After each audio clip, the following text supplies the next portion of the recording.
I am Babla Jonathan. This is the 6 p.m. primetime newscast on Equinoxe television, live from our headquarters in Cameroon's economic capital, Douala. In our top stories in this edition of the news, the senior divisional officer of the Donga-Mantum division in the crisis-hit northwest region of the Republic of Cameroon says his administrative unit is not conquered or has not been conquered by secessionists, and he wants the reconstruction of the northwest and the southwest regions to begin in his area of command in Kumba in the southwest region of the Republic of Cameroon. The city mayor is stepping up the fight against Operation Ghost Town. Several stores at the Kumba main market were sealed today because the owners respected the Ghost Town operation imposed by pro-independence fighters. Several persons have been rendered homeless in the Douala 3 municipality. Their houses were demolished by agents of the city council.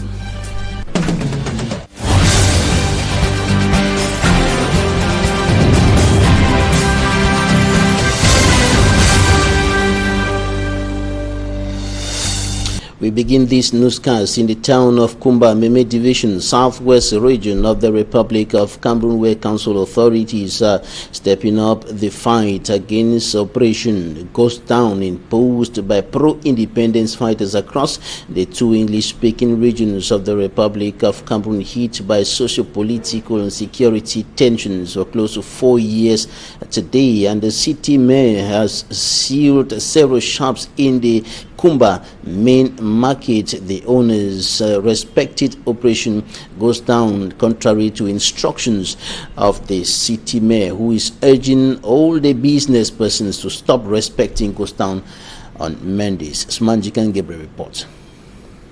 It is another Monday in Kumba, chief town of Meme Division. Streets are dry and void of persons. K-Town is ghosted. Inside the Kumba main market, the city mayor of the town is at work as he seals stores of business persons who didn't show up. I've realized that they can't sit in their houses and lose this particular day, because it is normally their concern to make business and make profits. According to the city mayor, in the days ahead, Kumba won't be ghosted again. I want to assure you that in the coming weeks, Ghost Town will be gradually dying. We will now embark on seeing that these people have transportation to come to their stores.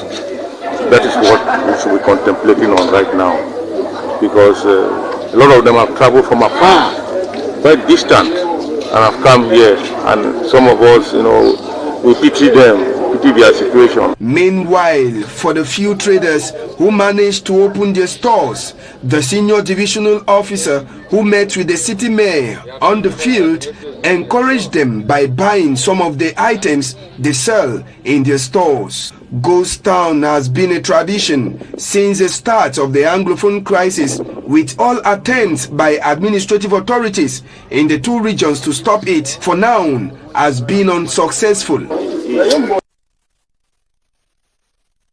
The senior divisional officer of the Donga-Mantum division, northwest region of the Republic of Cameroon, says that his administrative unit has not been conquered by secessionist fighters. And speaking in Nwa subdivision, the senior divisional officer of the Donga-Mantum division indicated that he wants the reconstruction of the two Anglophone regions to begin in his area of command. For me, Armstrong Sander, files in details. Divisional officer for the Donga-Mantum division says the reconstruction and development of the northwest and southwest regions of Cameroon should logically begin in his area of command, because they are a peaceful people. In Bamenda, we accepted categorically that if there has to be some reconstruction, it should start with Donga-Mantum, because we are a peaceful people. We are a people who know where we are going to. We know where we come from. We know where we are going to. The children who are still in the bushes are not many. But I want to say here, it may be too late for them. They better come out now, or they will face consequences that are not good. The mayor has asked for the security, adequate security of people and property. That was also one of the objects of our mission. We have come to evaluate the situation, the security situation in the subdivision. The subdivision he is referring to is one of the hardest hit in the Donga Mantung division. Very few people today live in Mwa subdivision, with many displaced to Kamer or the neighboring Federal Republic of Nigeria. Determined to give Mwa the peaceful attribute accorded to the rest of the Donga Mantung division, Dr. Ndo Simon Kwenti is in Mwa to evaluate the security situation, insisting that Donga Mantung is not a conquered territory for those he calls secessionists. The senior divisional officer proceeded to oversee the election and installation of a new deputy mayor to replace Bonken Victor, assassinated in April 2020. I am thinking that we will use all our means to ensure that we develop our people. We need roads, we need hospitals, we need schools, and all that it takes. We know we don't have electricity anymore. Those are basic necessities that our people need. So we are going to struggle to see that at the end of the mandate we give a clean balance sheet. The senior divisional officer, Dr. Do Simon Kwenti, also challenged absentee civil servants to report to work latest August 10, 2020 or have their salaries suspended. And one of the problems that provoked what became known as the Coffin Revolution, led by Mancho BBC, one of the incidents that enhanced the Anglophone crisis, or caused the Anglophone crisis to escalate, is still permanent, notably in the town of Bamenda in the northwest region. I'm talking about the problem of bad roads and accidents occurring within the town as a result of the horrible nature of some sections of the roads running across the town of Bamenda. Stella reports. According to eyewitnesses, the incident occurred at about 7 p.m. Saturday, August 1st, 2020. This truck with no matriculation number had refueled fuel at the Total fuel station at Commission Avenue and was about leaving when they saw the truck lean towards the road. It failed on these two vehicles that were parked by the roadside. The owners were in a nearby shop. This Sunday morning, passers-by have been wondering why a truck would just fall if it had not any faults. Onlookers say the accident could not have occurred if the vehicle had no faults before embarking on the trip. The motor, it shows that they will load down over. Then if you wear one side too, then the overload and it affect the truck. Then when the motor come now, they put gas, you want reverse for go. You keep one side, the side where if you don't bend it affect you. The motor, it shows negligent. Negligent, it shows that thing where if you don't be first. The job one manage maybe if you go fix and where if you go and ride for bounce up, you don't get for do and so. Speaking of Kamer, the truck driver insists the truck was not overloaded and that it was an accident just like any other. A closer look at the truck indicates the tires were worn out, a threat to other road users. Maintenance for motor, not the key. When you get big motor like this one, you get for the maintenance. You check on any Ford way there. No make them until it can be this way where you go. It's going to put that in there, so you know what fine. So you find for the maintenance motor always. Looking at the state of this truck and other vehicles plying the streets, many are wondering the essence of the numerous security checks on the streets of Bamenda. These bad roads and poor states of vehicles could claim the lives of many, including those of the security officers. Stella reporting there from our Northwest Bureau in Bamenda.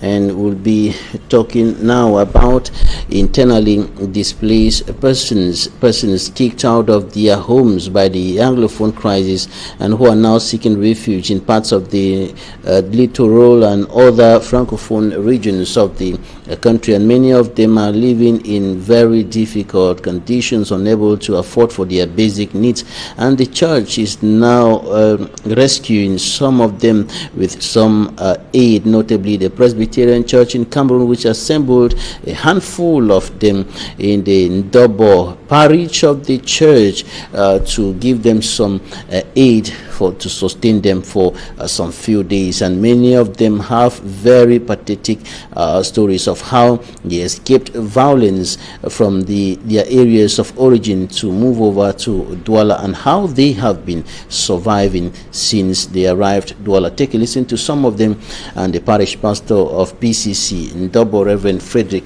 Atto.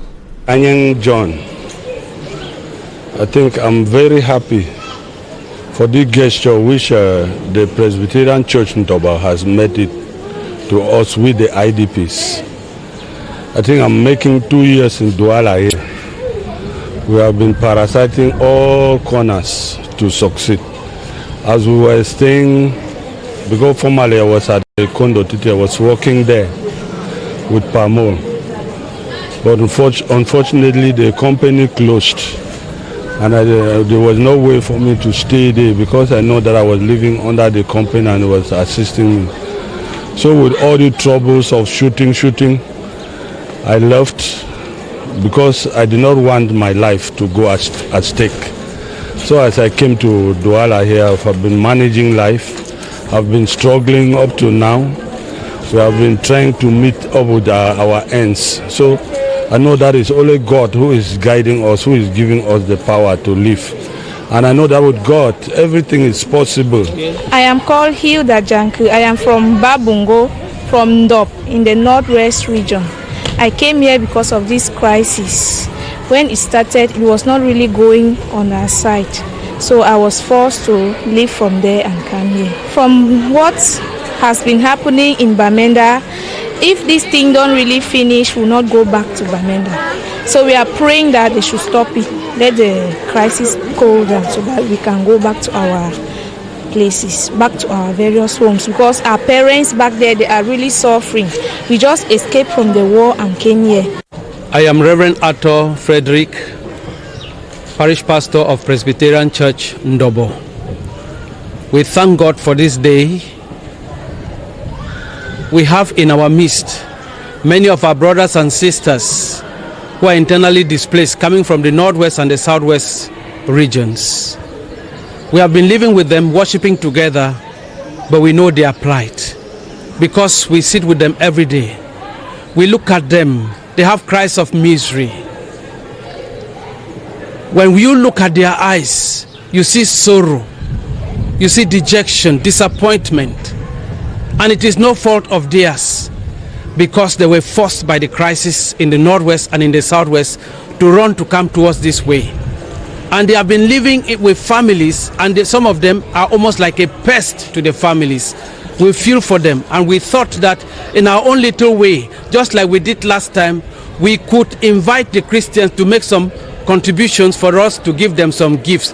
That is what we have just done now, and they are going home happy, but we know that this is just going to be short-lived because we gave them just the little we could, hoping and praying that God will provide even what we cannot provide. Now we take this press release on the week of Cameroon, and the Ministry for Defense says that on Saturday night, August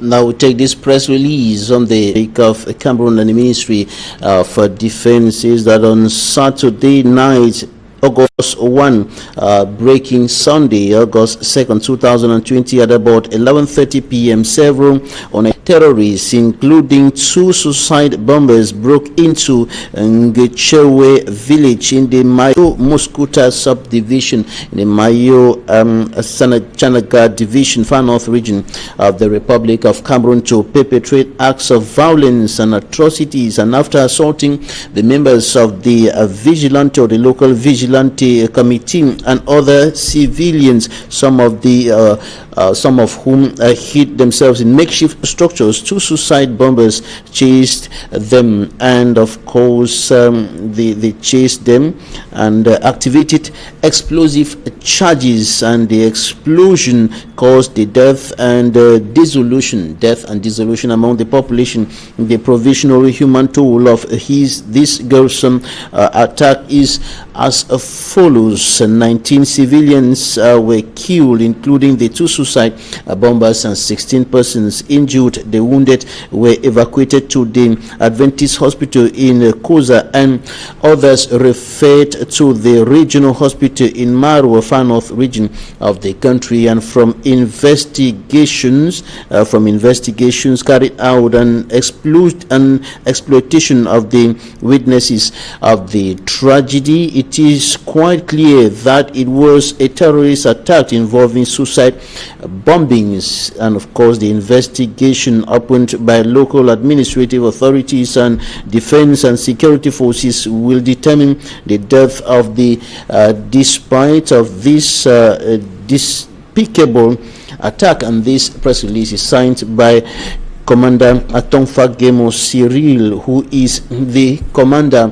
the head of the communication department of the Ministry of Defense. And in another press release, the Ministry of Defense gives information on the accident that occurred in the Far North region of the country, notably in the airport, involving a plane or an aircraft of the military. Nobody died in that incident, but some material loss were recorded. Now, in the Far North, or rather in the North region of the country, the governor and other administrative authorities are bent on breaking the neck of insecurity, so to speak, in that part of the country, and they are stepping up efforts to mitigate the impact of this ill on the population. Immaculate Fogwe has more. The recent rise in insecurity in the North Regional Capital, Garwa, is bringing together security and administrative officials to brainstorm on countermeasures. In a security meeting, the governor of the North Region, Jean Abate Edi, stressed to the senior divisional officers and top-ranking security officers to double their efforts in order to better combat the security challenges the region is facing. Right after this important meeting, security meeting, the Senate for the entire force of defense, population, authorities, administrative authorities, judiciaries, and all of notabilities are together to fight against the enemies of the republic, the enemies of peace, and the enemies of progress. So we are hope to know that in this way particular, we are going to fight against these LTS,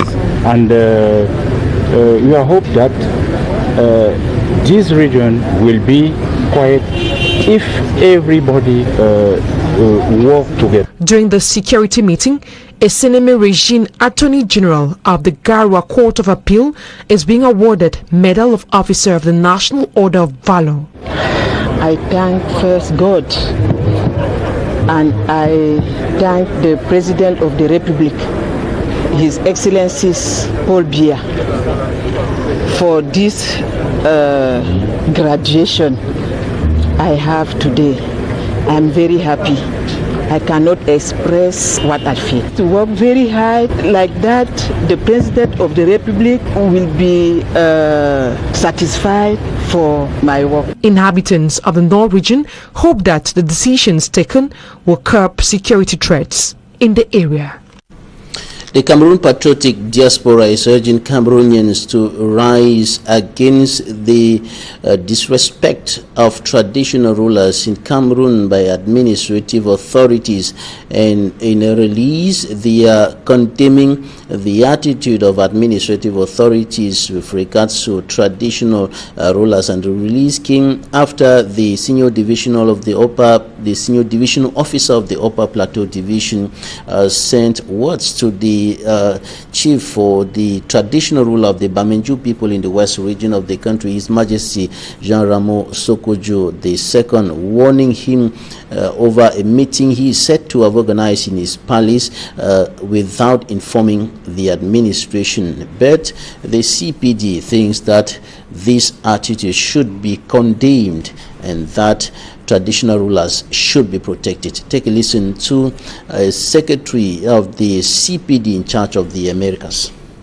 We cannot continuously sit and see an SDO, whatever his name is, continuously with the power above him, ridicules fellow Cameroonians, particularly this highness from north to south should rise up as one to defend this paramount chief, because our country, it is really going down the drain with this dictatorial government in place for so many years, and we are not doing anything to stop it. We really believe attacking a paramount chief who is not a member of any political party, who is not doing any political activities, try to put him down as a lesson to other fellow Cameroonians. This has happened so many times. We cannot just sit, even abroad, even in the diaspora, continuously seeing this going on. We must do something. And to do something, we should stand against this SDO and all those who are sending him to really influence the chieftaincy all over Cameroon or wherever it is going on. We have seen it in the south, where they decided, because a chief didn't want a gift from the president, to take him away. We cannot let this continue. We need to do something. And we are out, where they decided, because a chief didn't want a gift from the president, to take him away. We cannot let this continue. We need to do something. And we think as people, as Cameroonians, to be able to do something against this. Professor Jean Bosco Tanya, Secretary of the CPD in charge of the Americas and Programs Manager. And for greater details, we have the coordinator of the CPD joining us from Germany, Dr. Ita Ewane. Thanks for joining us today. Thanks for having me. It's always a pleasure being in your company. What is the problem? The senior divisional officer of the Upper Plateau Division told the traditional leader of the Bamenju people in the West region, His Majesty Jean Ramos Sokoju II, that he is not supposed to organize a political meeting in his palace without informing the administration as the law demands. What is the problem with that? First of all, let me try to clarify the rationale behind the letter of solidarity to force Sokojo sent by the CPD.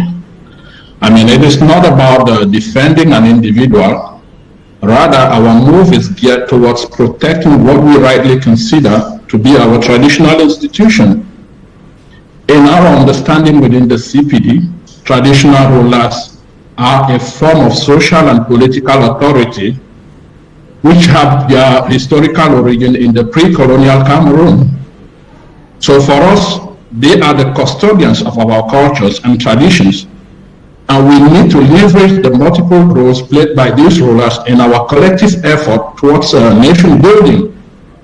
So in a typical Cameroonian context, these people are believed to be representatives of the gods on earth. So to sum it up, we consider traditional leaders to be living institutions, and they are the most authentic and socially embedded civil society actors. So traditional rulers have been known as very important personalities in the society, in the Cameroonian society, and they have been playing significant roles politically, economically, in their respective areas of jurisdiction. So what we decry within the CPD is the repugnant attitude of an administrator towards a respectable traditional authority who has given all his all for the nation of Cameroon. So the communique by the SDO of Upper Plateau just reminded us of the colonial rule that undid the paramountcy of chiefs. So we at the CPD fervently believe in treating all traditional leaders with respect and dignity. So what the SDO for Upper Plateau did, it's a deliberate attempt to try to denigrate a natural authority in Cameroon. And we cannot stand and watch this happen. And that's why we are condemning this and calling on the SDO to openly apologize to the traditional authority and those that sent him to recognize the fact that these people are not appointed leaders, they are not elected officials, these are natural authorities that we all have to respect and protect. But the specific case of the traditional rule of the Bamenju people, the law in Cameroon says that authorities should be informed of every public gathering, and the senior divisional officer is saying, His Royal Majesty, you did not inform us, we don't want this because it's not correct, it's against the law, it's in violation of the law. What is repugnant in that? It is repugnant in the sense that, to the best of my knowledge, the meeting was taking place within the premises of the chieftaincy of Bamenju. So this premise is a private environment. This is a private residence, and the law of Cameroon also protects people's privacy. And so it was not a public manifestation, it was not a public meeting, it was a group of people meeting in a private residence to discuss issues of mutual interest. And so there was no reason for the form of Bamenju to ask permission or authorization from the SDO. We have to respect privacy. Now, generally speaking, in your release, you highlighted the case of the chief of Minkan, who came under administrative pressure for refusing or qualifying a gift from the President of the Republic as insufficient, and also a traditional ruler in Yaoundé, His Majesty Efa. But the administration is in charge of making sure that everything works right within the territory, and within the territory the traditional rulers are also part of the citizens. Are they not under the control of the administration? Let me say, according to the law of Cameroon, the traditional rulers are important agents in the administration of the government of Cameroon. So the government of Cameroon relies partly on traditional rulers to aid in development activities. However, the degree of autonomy retained by traditional rulers in Cameroon varies depending on the political party to which they belong. So it is the authority, we have seen leaders being granted the greatest autonomy because they belong to the CPD party. The fact that you become a traditional ruler doesn't take away from you your constitutional rights of an individual. So for the chief or the traditional ruler to refuse a gift from the President of the Republic was simply an exercise of his constitutional right. He had the right to take the gift or to reject it. And from his own point of view, this was largely insufficient. And you can agree with me also that it was insufficient in the era where we are all confronted with a serious threat from the coronavirus. So handing people empty buckets was not the solution, and you don't have to compel anyone. I think the SDO can show us an article in the Constitution of Cameroon or in the Penal Code that says refusing a gift from the highest authority of the country is an infraction against the law. No, I mean we have to allow the rule of law to prevail in Cameroon. The Secretary of our society look like a jungle where people are compelled to accept things even against their own will. The CPD secretary in charge of the Americas and program manager, Professor Jean Bosco Tanya, said that Cameroonians should rise up and put an end to this. How? What do you mean by they should rise up? People have to get up and ask for their constitutional rights to be respected by all authorities. Going out to demonstrate, to ask for a right, it's constitutional. People going to the streets to ask for their rights to be respected, it's constitutional. The law of Cameroon provides for public manifestations. The law provides for demonstrations. It is our constitutional rights as citizens of the country to get up and say, enough is enough. We don't have to swallow everything that the government offers us, even when it kills us. Dr. So we've gotten to a point where people have to stand up and ask for their rights to be respected. That's all we are asking for. Right, Dr. Itai, a coordinator of the Cameroon Patriotic Diaspora, joining us from Germany. Thanks for enlightening us on this issue today. Thank you, Mr. Babylon. Coming up, we talk about some inhabitants of the Douala 3 subdivision who have been rendered homeless. Their houses have been demolished by the city council. The houses were constructed on state-owned land. Details with Equinoxe. Tens of homes, a clinic and stores demolished by agents of the Douala City Council in Zibamba, Douala 3 subdivision. Authorities, according to the population, had plans to construct a bridge here. On nous a dit que ici c'est l'emprise de l'État, que nous sommes sous l'emprise de l'État et que c'est le pont qui viendra nous détruire. But in our greatest surprise, we see our houses being demolished without prior notice. The day the agents came here, they only told us to start evacuating. As for me, I succeeded to remove few of my belongings. They just arrived this day and began evicting us in rains. My clothes and properties have been destroyed. Where are we going to have shelter now, this difficult moment? Avail. I am stranded with the children. We have been living just for 3 months in our newly constructed home. Je ne sais pas si on va mettre la femme d'un homme en tenue comme ça dehors avec les enfants. Je ne comprends pas, je n'ai pas où aller. A clinic was also demolished. The council agents, accompanied by security forces, ordered me to send out patients admitted, irrespective of their health condition. I didn't take this serious because even if they want to demolish houses, people must first be informed. Même le lit, rien. Regardez comment ils sont en train de ramasser, même les pinces dans la boue. Ils ont marché sur les matelas, piétiné tout. They surprised me by bringing down the clinic. Everything inside, machines, drugs, have been destroyed.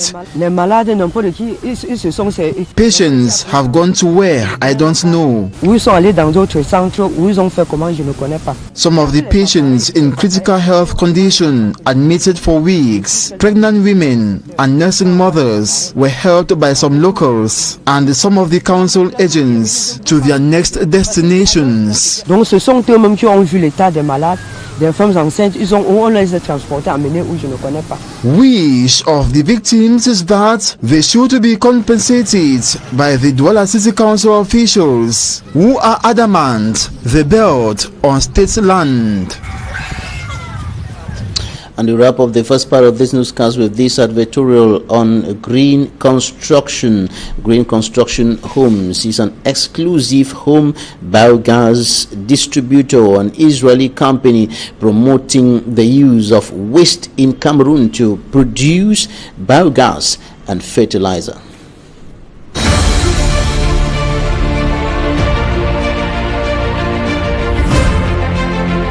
With the present COVID-19 pandemic, it is time for us to think in terms of sustainability. It is time for us to grow our own food and treat our own waste. Hello everyone, I am Lynn from Green Construction Home. We are here today to present to you all the new generation of the home biogas system, how it turns our organic waste into 100% renewable energy. Let's go. This is where we put our organic waste. This organic waste could be vegetables, meat, dairies, unlike composters. The organic waste goes down into this biodigester where it is being broken down by bacteria to produce our biogas. When that is created, the gas goes up into this filter and down through this narrow pipe into our gas bag. It later on passes through this narrow gas pipe into our kitchen. This is the kitchen stove which comes with every home biogas system, and the flame which you see here was created by microorganic waste from our home biogas system with 2 hours worth of cooking time every day, and of course it's 100% renewable energy. Now let's head back out to the garden where I'm going to show you the second awesome byproduct of the system. You see this amazing vegetable garden? This is a liquid fertilizer created from our home biogas system The home biogas system has a lifespan of 15 years, and the material is of course 100% recycled. It is entirely a closed system with no smell nor environmental hindrance. These are the basics of how the home biogas system works, converting our organic waste into cooking gas and fertilizers for our gardens. Join the home biogas family today.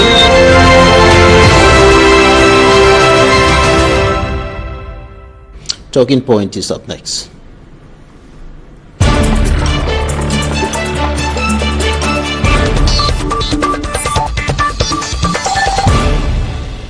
Today we are receiving an information technology architect and investor. Samuel Wanki is based in the United Kingdom and currently running projects in the United Kingdom, the Netherlands, the United States, the United Arab Emirates and Cameroon. He's back home. You're welcome, sir. Thank you, Mr. Babila. All right. Now we're talking about the contribution of the diaspora to nation building. Last week, the National Assembly was receiving people, discussing politicians, civil society leaders on how the diasporans can adequately contribute to nation building. But there are so many obstacles you are facing as diasporans to come home, invest. Now, let's talk about the contribution of the diaspora. What is the diaspora ready to bring home, to invest back home, to build a country? Thank you for the question, Mr. Babila. I think that's a pertinent question.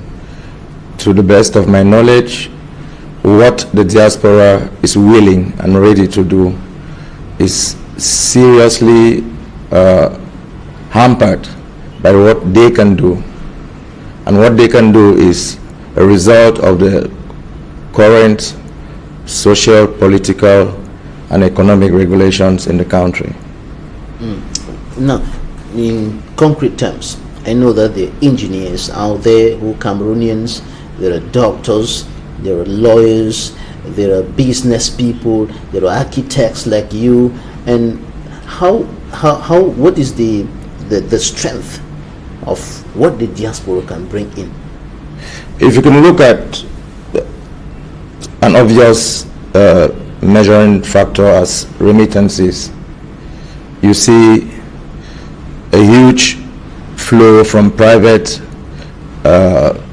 channels from the diaspora back home, and it's rather unfortunate this cannot be structured and formalized for the diasporans to actively engage in a process which is well defined in developing the country. For instance, there is no architecture from the state level going down involving the legislative and the judiciary and the executive about this issue. 10 years back, we had the Diaspora Investment Forum headed by the then Minister of Industry, Trade and Industry, Luc Magloire, something I think. And after that, they had a promise this would be a yearly event. Nothing came from it. So you get these pockets of people coming up with all kinds of fancy things they want to involve the diasporans in, and they want to do, but there's no follow-up because there's no enclosing architecture and clear vision from the state level. There's what do we really want to do? Define framework. You're right. That's what I'm trying to say. Right. Now, the parliament started discussing with politicians, civil society leaders last week on how to enhance the contribution of the diaspora to nation building. What are some of the major obstacles that you in the diaspora, you are running projects in many countries, in the UK, in the Netherlands, in the United Arab Emirates, in the US, and of course in Cameroon? What are some of the major challenges that you're facing, bringing some of the expertise, some of the projects back home? First, there is obscurity in and around the process of information finding and the usage of information. If you have to get a permit, you go to one service, you have a different set of requirements. You go to the other service, depending on who you meet, the requirements are different again.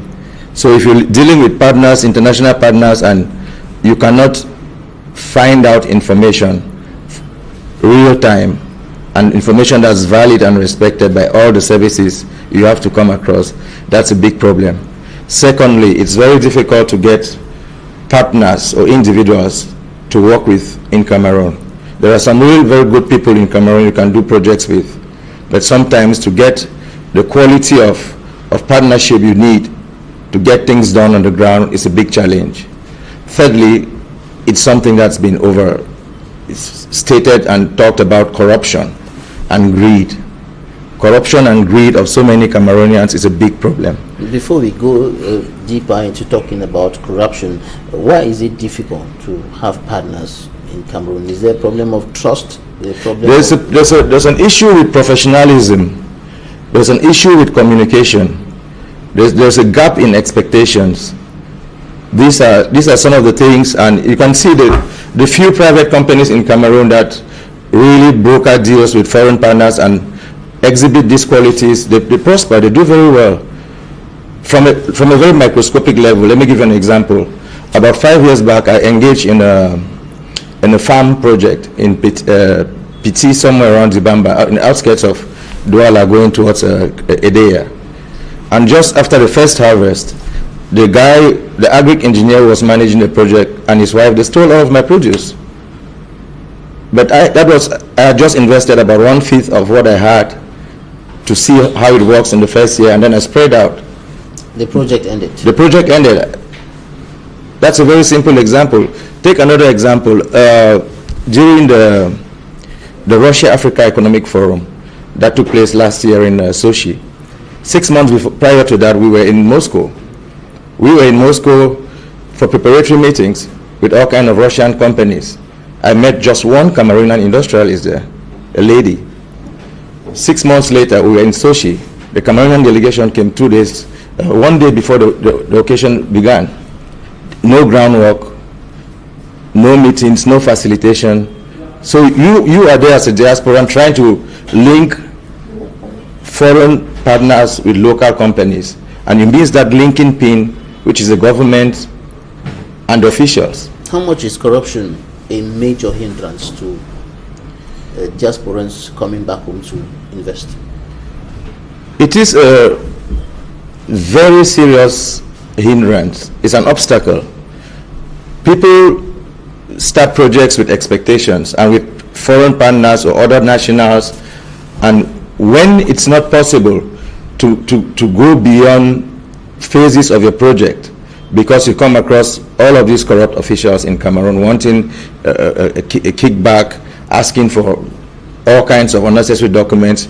You start a project here, you have money here, you cannot pay your suppliers abroad through your bank in Cameroon to supply your products or equipment in Cameroon. It's a problem. If you go to the seaport, you need to export material or equipment or import material or equipment. It's a hassle with how much you have to pay, when you have to pay, whom you have to interact with. So there are different levels of corruption in the whole chain. What about the issue of dual nationality? Dual nationality in itself is a major or import material or equipment. It's a hassle with how much you have to pay, when you have to pay, whom you have to interact with. So there are different levels of corruption in the whole chain. What about the issue of dual nationality? Dual nationality in itself is a major prerequisite in the architecture of diasporans feeling engaged and being part of the initiative the legislative is taking. It is impossible to understand that the last batch of Cameroonians who were sponsored by the Cameroonian government, who are they call today diasporans, was in 1991. These people have been out for close to 30 years. They had their GC advanced levels or back at about 20 years. So they are 50 years old now, and the government does not do anything to involve them, which is concrete. So the ones that came later, who were not sponsored by the government, feel no moral obligation to bring back anything at home. Their kids they have over there feel no obligation because they see the frustration from their parents. So it's a serious issue, Mr. Babila. All right, we're running out of time, but let me just give you some few seconds to talk about what should be done. What should be done to enable diasporans to come back home, invest, and contribute adequately in nation building? In my opinion, I think the head of state or the most senior level of government should should champion a project or a program to bring back diasporans and their contribution into the country, which means with that executive level stakeholder participation and oversight, they will have the leverage to create commissions for different aspects of the process, because it's going to be a process. You have to have universities partnering with universities, partnering with the GCAM to make sure people are trained in what is needed. First of all, you need manpower, good manpower for what is needed in the country. Then you need the finances. The opportunities are there. And then the legal framework. And the legal framework, of course. All right. Samuel Wanki, information technology architect and investor. Thanks for joining us today.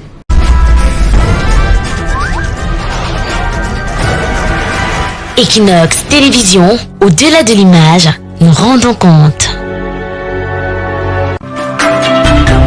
De lundi à vendredi sur Equinoxe Télévision. Au commencement,